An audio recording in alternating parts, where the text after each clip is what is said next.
Ahora muchachos, vamos con un segundo ejemplo. Este segundo ejemplo nos dice, en la siguiente gráfica, encontrar la cantidad de hijos por familia en el cantón de Alajuelita en el año 2019. Con base en la información de dicha tabla determine el rango, el recorrido intercuartílico, varianza, desviación estándar y el coeficiente de variación para la cantidad de hijos. Y nos dan pues esta gráfica. Entonces tenemos en el eje horizontal la cantidad de hijos y en el eje vertical pues la cantidad de familias. Y ya nos dan aquí la frecuencia. Entonces, si nosotros fuéramos a calcular el rango, sabemos que es la diferencia entre el máximo y el mínimo. Pues en este caso, si quisiéramos saber el rango, sabríamos que el mayor valor que toma la variable es 10 y pues el mínimo sería 0. Quiere decir entonces que el rango sería 10 menos 0, o sea, 10.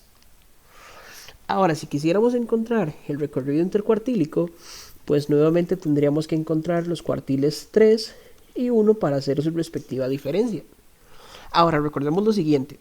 Aquí tenemos los datos representados pues en una gráfica y cada uno de estos datos tiene una frecuencia. Recuerden que lo que nosotros hacíamos para poder obtener la posición de los cuartiles cuando estaban agrupados de esta manera era que los trabajábamos con la frecuencia acumulada. Por ejemplo, sabemos que hay 143 familias que no tienen hijos. Ahora, hay 257 familias que tienen un hijo. Entonces, para saber la frecuencia acumulada hasta esta clase, lo que hacíamos era sumar las frecuencias hasta esa clase. Entonces, sabríamos que aquí, que las familias que tienen un hijo serían o llegan hasta la 400 o hasta la posición 400. Es decir, que las familias que tienen ningún hijo son las que van desde la posición 1 hasta la posición 143. Las que tienen un hijo van desde la posición 144, que es la que está inmediatamente después de esta, hasta la posición 400. Luego, si a 400 le sumamos 325, nos daría 725.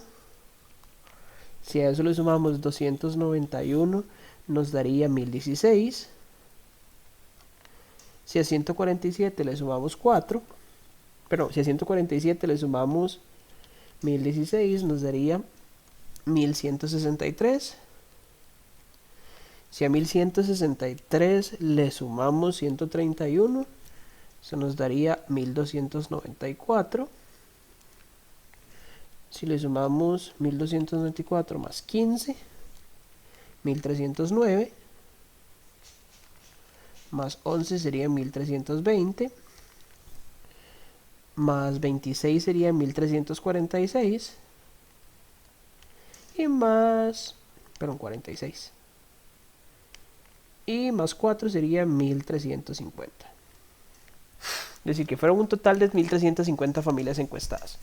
Entonces, si quisiéramos el cuartil 1, ocuparíamos su posición. Entonces, la posición del cuartil 1 sería igual a 1 por 1350 más 1 dividido entre 4. Eso nos daría 1350 más 1 entre 4.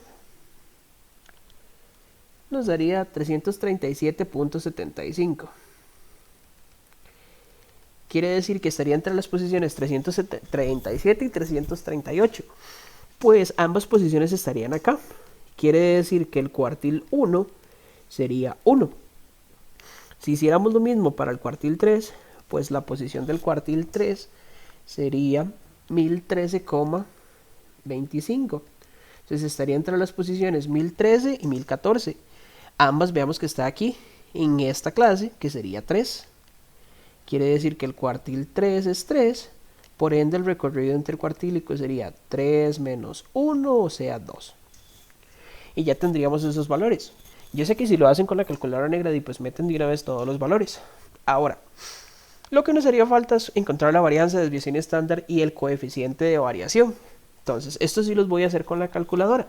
Si lo hiciéramos por el método a pie, tendríamos que, para cada uno de los valores de la variable, es decir, 0, 1, 2, 3, 4, 5, 6, 7, 8, restarles el promedio y luego los elevamos al cuadrado, pero como cada uno de ellos tiene una frecuencia aunada, no es que solo se repiten una vez, sino que tiene una frecuencia, antes de sumarlos todos tendríamos que, después de haber elevado las diferencias al cuadrado, multiplicarlas por la frecuencia de cada clase y esos valores sumarlos para poder calcularlo.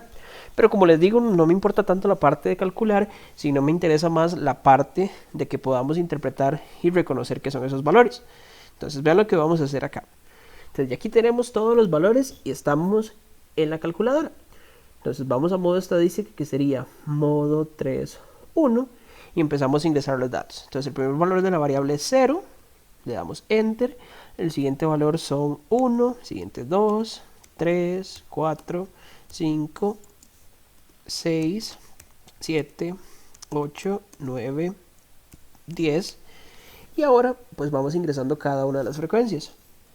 Dice que hay 143 familias que no tienen hijos, 257 que tienen 1, 325 que tienen 2, luego 291 que tienen 3, 147 que tienen 4, 131 que tienen...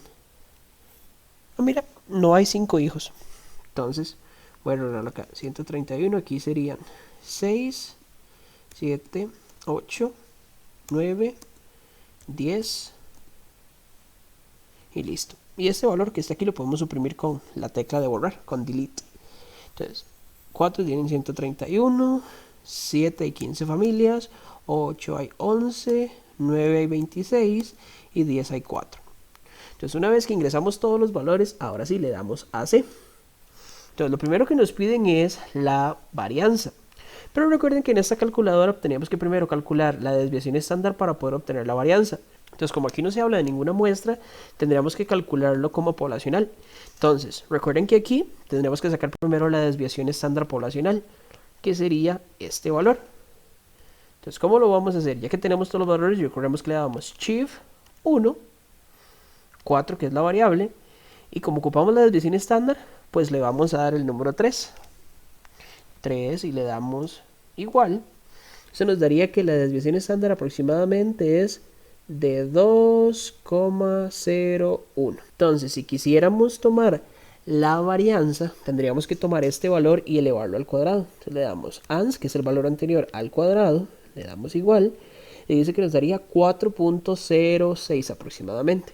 Entonces la varianza sería este valor elevado al cuadrado, aproximadamente 4,06.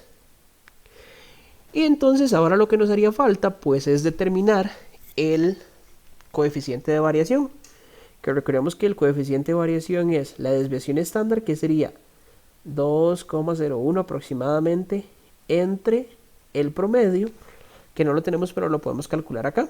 Recordemos que el promedio sería shift 1, 4, y el promedio es 2, le damos igual, dice que sería 2,68 aproximadamente.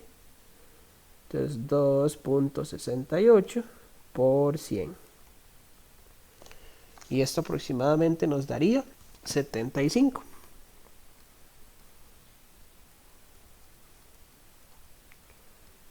Quiere decir que aproximadamente, o la variabilidad de los datos en este cantón es de un 75%, es decir, que los datos son muy dispersos o muy heterogéneos, porque veamos que el coeficiente de variación es muy grande.